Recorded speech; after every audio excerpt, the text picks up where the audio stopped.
Hai guys, welcome back to my YouTube channel. Dan di video kali ini aku akan bahas sesuatu yang banyak banget juga ditanyakan oleh teman-teman aku tentang mengatur waktu.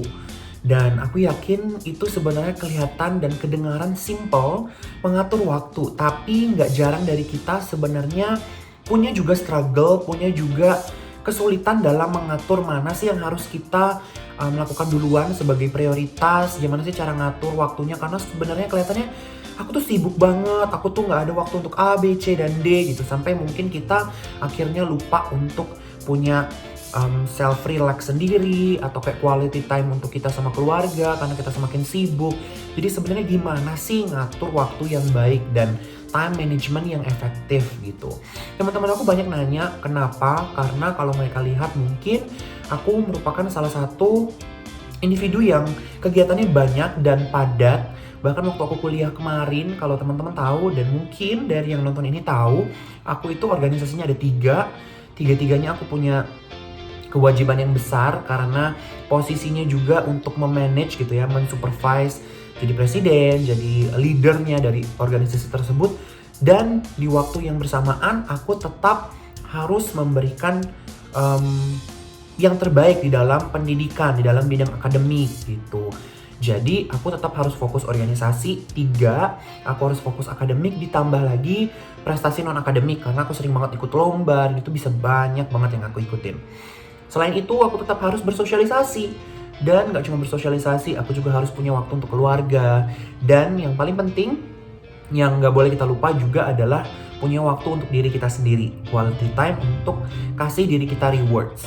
Nah, karena dari itu aku mau bagiin ke teman-teman tips dan trik yang bisa aku sharing berdasarkan pengalaman aku tentang time management yang efektif. Semoga setelah menonton video ini teman-teman bisa lebih tahu ke depannya apa sih langkah-langkah praktikal yang bisa dilakukan untuk teman-teman mengatur semua kewajiban dan tanggung jawab dengan baik dan semuanya tetap selesai, tapi walaupun waktunya sedikit atau banyak yang dikerjain tetap masih bisa memadatkan semua itu dengan baik gitu ya. Kalau gitu langsung aja tanpa berlama-lama lagi, karena juga videonya ngomongin tentang time management efektif discussion, aku akan langsung masuk ke beberapa poin yang aku mau saranin ke kalian. Oke, let's check it out. Oke, yang pertama ini adalah fokus. Kenapa? Karena pada saat orang fokus terhadap hal yang dia kerjakan, dia akan cenderung menaruh kehadiran dia dan perhatian dia kepada hal tersebut. Misalnya nih, kalau teman-teman fokus kepada penampilan, teman-teman akan secara terus-menerus melihat bahwa penampilan menjadi sesuatu hal yang penting. Dan pada saat teman-teman mungkin mau pergi atau keluar rumah atau bahkan dalam rumah pun teman-teman merasa bahwa teman-teman harus menjaga penampilan teman-teman. Ada juga orang yang mungkin fokusnya ke hal lain gitu ya. Ada yang fokusnya tuh ke hal, kalau belajar aku harus benar-benar ngelihat bukunya satu persatu gitu. Jadi maksudnya bab per bab gitu, tulisan per tulisan gitu. Jadi ada orang yang seperti itu. Tapi intinya dari semua hal yang kalian lakukan, untuk kalian punya time management yang baik biar nggak buang-buang waktu, pada saat kalian mengerjakan suatu hal, entah itu belajar, entah itu bekerja, entah itu ikut rapat, entah itu apapun kegiatan kalian, fokus menjadi hal yang sangat penting dan harus kalian laksanakan untuk memiliki waktu yang nggak sia-sia gitu. Kalau misalnya kalian nggak fokus dalam belajar atau nggak fokus nonton gitu ya, hal yang paling semua orang suka gitu, nonton, nanti kalian pasti akan tadi apa ya gitu. Jadi kalian nggak memberikan kehadiran kepada hal yang kalian lakukan. Tetapi pada saat kalian fokus memberikan benar-benar perhatian kalian kepada hal yang kalian kerjakan, itu pasti produktivitasnya akan lebih meningkat dan juga waktu yang kalian butuhkan akan relatif lebih sedikit daripada kalau kalian tidak fokus pada pekerjaan yang kalian lakukan saat itu. Maka dari itu, fokus menjadi hal yang sangat penting. Dan aku juga setiap aku rapat, setiap aku belajar, setiap aku bahkan nonton pun atau melakukan hal-hal lain, aku pasti akan fokus. Karena dari fokus itu informasi yang akan aku tangkap lebih lama diingat, lebih lama masuk di otaknya, dan pasti aku nggak perlu lagi membutuhkan waktu untuk mengulang lebih jauh, mundur lebih jauh lagi untuk lihat tadi apa ya yang sebenarnya aku nggak fokusin gitu. Jadi fokus guys. Oke, yang kedua adalah dalam mengatur prioritas. Nah, banyak banget juga nih yang selalu tanya ke aku gimana sih sebenarnya cara untuk mengatur prioritas dengan baik. Bagaimana kita tahu bahwa suatu aktivitas atau suatu kewajiban harus kita lakukan sekarang, atau kita lakukan nanti, atau nggak perlu kita lakukan, atau lakukannya kapan gitu. Jadi menaruh schedule prioritas apa yang harus dilakukan. Walaupun misalnya deadline-nya masih lama, tetapi kamu rasa bahwa ini merupakan hal yang sangat harus kamu prioritaskan, kamu unggulkan. Nah, dari situ kamu bisa tahu hal ini harus ditaruh di bagian mana. Apakah kerja ini nanti sore, atau besok, atau minggu depan, atau kapan. Nah, cara yang paling sering aku gunakan untuk mengatur skala prioritas dari suatu kegiatan adalah dengan 4 kuadran yang akan aku tunjukkan sama kalian. Nah, kuadran ini memiliki 4 bagian. Ada kuadran 1, kuadran 2, kuadran 3, dan kuadran 4. Di setiap kuadrannya kalian bisa lihat ada yang urgent tapi juga important, ada yang urgent tapi not important, ada yang not urgent dan not important, dan pokoknya ada 4 ini. Ada juga yang ya not important tapi urgent. Jadi pokoknya 4 kuadran ini aku akan jelaskan satu-satu. Kenapa kalian harus melihat dari hal-hal ini. Yang kuadran pertama, pada saat kalian ngomongin tentang sesuatu yang urgent dan sesuatu yang important, berarti ada time frame. Ada waktu, set deadlines yang akan sangat memiliki dampak besar bagi kehidupan kalian atau tanggung jawab yang sedang kalian lakukan. Kalau hal tersebut kalian lihat sebagai hal yang urgent, berarti memiliki skala dampak yang sangat besar jika dilakukan dalam jangka waktu yang terlalu lama, sehingga hal ini membutuhkan kalian menanganinya atau melakukannya dalam waktu yang secepatnya atau immediately gitu ya. Jadi apalagi kalau hal ini adalah hal yang penting gitu. Misalnya hal yang urgent dan hal yang important. Makan penting nggak? Makan itu penting, tapi urgent nggak? Pada saat kalian tahu misalnya kalau kalian telat makan kalian akan kena MAH, di waktu itu makan menjadi hal yang urgent.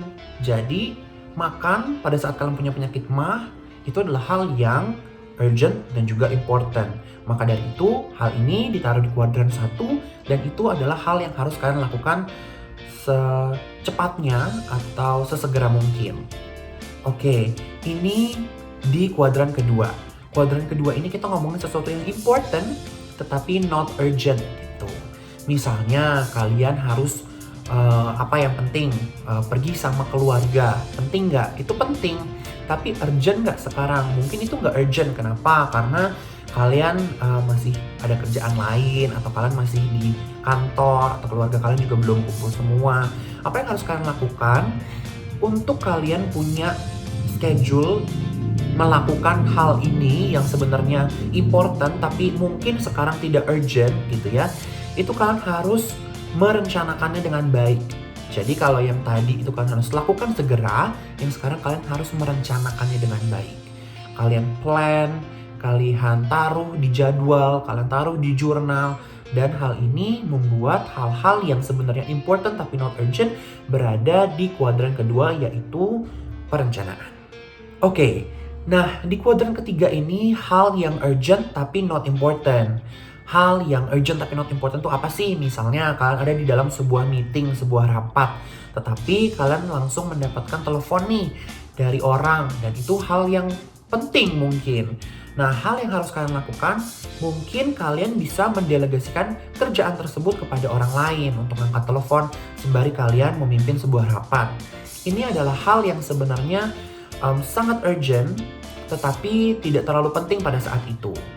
Jadi, karena kalian mungkin tidak bisa berada pada posisi atau tempat yang sesegera mungkin pada saat kalian ditelepon harus langsung datang, kalian bisa mencoba untuk mendelegasikan hal tersebut kepada orang yang lebih dekat. Misalnya kalian ditelepon, tapi kalian dibutuhkan di sana sesegera mungkin untuk mengurusi biaya perawatan dari saudara kalian. Tapi di waktu yang sama mungkin ada saudara kalian yang lebih dekat dengan rumah sakit. Nah, karena kalian punya hal yang lebih kalian prioritaskan, kalian bisa minta tolong ke adik kalian, kakak kalian yang lebih dekat untuk datang dulu ke rumah sakit, misalnya seperti itu. Itu adalah hal yang simple yang contohnya aku ambil dari kehidupan kita sehari-hari. Nah, untuk kuadran keempat ini yang aku yakin kalian semua pasti langsung bisa menebak hal yang tidak penting dan hal yang tidak urgent. Misalnya main game. Pada saat kita tahu ya sebenarnya game itu bukan sesuatu yang menjadi prioritas kita sebagai pelajar. Kecuali kalau memang kalian kerjanya di dunia game gitu ya. Itu memang penghidupan kalian dari sana. Tapi pada saat kalian tahu hal-hal yang sebenarnya tidak membawa keuntungan, hal-hal yang tidak ada benefitnya, hal-hal yang sebenarnya hanya membuang-buang waktu, itu berada di kuadran keempat. Karena hal tersebut tidak penting dan juga tidak urgent. Jadi, hal yang harus kalian lakukan di kuadran keempat ini adalah eliminate, membuang dan jangan mengerjakan hal tersebut. Gitu. Kalau misalnya kalian merasa bahwa enggak, tapi scrolling social media itu penting kok, nonton YouTube itu penting kok. Oke, kalau misalnya itu penting, taruh di kuadran lain. Mungkin contohnya di kuadran kedua, yaitu important, mungkin penting, quality time, tetapi tidak urgent. Jadi kalian bisa planning, bisa schedule. Apakah kalian main social media atau nonton YouTube atau main Facebook atau main apapun itu cuman 1 jam per hari atau 30 menit per hari gitu. Dan kalian yang schedule sendiri kapan harus menaruh hal tersebut. Oke, untuk yang ketiga ini pada saat kalian mau punya time management yang baik, saran dari aku jangan multitasking. Kenapa? Karena sebenarnya walaupun terlihat multitasking itu kamu bisa mengerjakan banyak hal, tetapi kamu tidak bisa 100% berada pada kehadiran yang full fokus kepada hal tersebut. Bahkan dari OnePoll, survei di Amerika yang mensurvei lebih dari 2.000 orang Amerika mengatakan bahwa 61% di antara mereka itu sering lupa pada saat mereka multitask. Entah itu lupa apa yang harus dikerjain tiba-tiba atau lupa cara melakukan hal itu gimana, dan itu membuat mereka membutuhkan waktu yang lama untuk berpikir lagi, tenang sebentar, apa ya yang tadi aku mau lakukan. Dan dari 61 orang itu mereka selalu mengatakan bahwa ternyata 54%-nya itu selalu melakukan multitasking. Jadi ada orang yang sering banget multitasking, ada orang yang mungkin jarang dan kadang-kadang melakukan multitasking, tapi ternyata multitasking itu sangat berpengaruh pada daya ingat seseorang. Maka dari itu saran dari aku jangan multitasking karena banyak banget orang yang terkena dampaknya dari multitasking. Terlihat sangat simple, menjanjikan kalian penyelesaian sebuah pekerjaan yang banyak dalam waktu bersamaan, tetapi efeknya juga buruk pada saat kita melakukannya terus-menerus. Jadi saran dari aku jangan multitasking. Bahkan guys, ada orang yang mengatakan bahwa mereka sering lupa nama orang.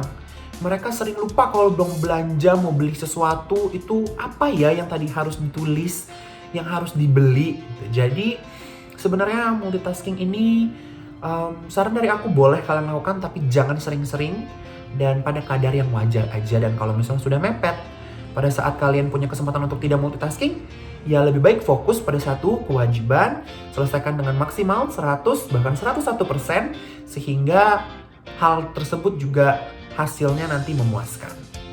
Oke, yang keempat adalah dengan mencari motivasi.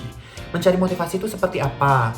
Nah, kalau kalian misalnya punya waktu yang kalian mau kerjakan dan masukkan hal-hal yang kalian sudah list gitu, misalnya belajar, habis itu organisasi, habis itu makan siang, habis itu harus pergi ke tempat A, tempat B, dan lain sebagainya. Pada saat kalian mau mengatur waktu yang efektif, kalian harus bisa menjaga motivasi kalian. Misalnya, kalian tahu bahwa kalian harus belajar sehingga kalian tidak menunda-nunda. Kenapa? Karena kalian mau punya pekerjaan yang baik di masa depan. Atau mungkin kalian mau membanggakan orang tua. Atau mungkin kalian mau punya pekerjaan yang gajinya besar. Atau mungkin kalian punya cita-cita idaman kalian. Nah, pada saat kalian punya motivasi seperti itu, kalian akan lebih cenderung mengatur waktu dan memberikan investasi diri kalian pada waktu tersebut lebih baik. Sehingga waktu yang kalian gunakan pun lebih efektif dan lebih produktif. Jadi pada saat kalian mencari motivasi, dapatkan motivasi tersebut sehingga kalian punya nih kemauan dan willingness untuk masuk ke dalam kurun waktu yang kalian sudah tentukan itu dengan baik. Jadi nggak kemana-mana, nggak aduh males, nggak nunda-nunda. Dan cari motivasi itu adalah hal yang sangat penting. Motivasi setiap orang itu berbeda dan aku yakin kita semua punya motivasi masing-masing untuk mengerjakan kewajiban yang sudah kita pilih. Entah itu kewajiban kita dalam dunia pekerjaan, kewajiban kita sebagai pelajar, dan kewajiban lain sebagainya. Nah, yang kelima ini adalah komitmen. Karena pada saat kita sudah punya motivasi yang baik, kita juga harus punya dedikasi yang tinggi. Komitmen itu seperti apa? Misalnya kalian sudah yakin untuk memberikan 2 jam untuk bekerja atau 2 jam untuk belajar. Kalian harus mematuhi janji yang sudah kalian buat, menepati janji yang sudah kalian buat di awal untuk diri kalian. Gak bangun dari meja belajar, dari meja kerja sebelum 2 jam itu selesai. Jadi misalnya kalian tahu nih bahwa kalian itu nggak bisa belajar terlalu lama kayak 2 jam. Oke, tapi kalian harus berkomitmen setidaknya walaupun cuma sejam atau 1,5 jam, kalian nggak boleh main HP atau kalian nggak boleh bangun dulu dari kursi kalian. Nah, ini akan membuat kalian menjadi lebih efektif dalam membagi waktu dan juga menaruh hal-hal tersebut dikerjakan pada waktu yang kalian sudah tentukan. Nah, dengan kalian memiliki komitmen ini, aku yakin time management kalian akan menjadi lebih efektif dan kerjaan-kerjaan kalian akan lebih cepat selesai. Oke, dan yang terakhir nih teman-teman, banyak banget yang sebenarnya mengalami hal ini dan aku yakin ini adalah hal yang sangat penting untuk kita sebagai orang yang mau mengatur waktu dengan baik, yaitu jauhi distraksi yang ada atau yang mungkin bisa ada. Gimana caranya? Misalnya, karena kita kan sudah mengenal diri kita masing-masing lebih dalam.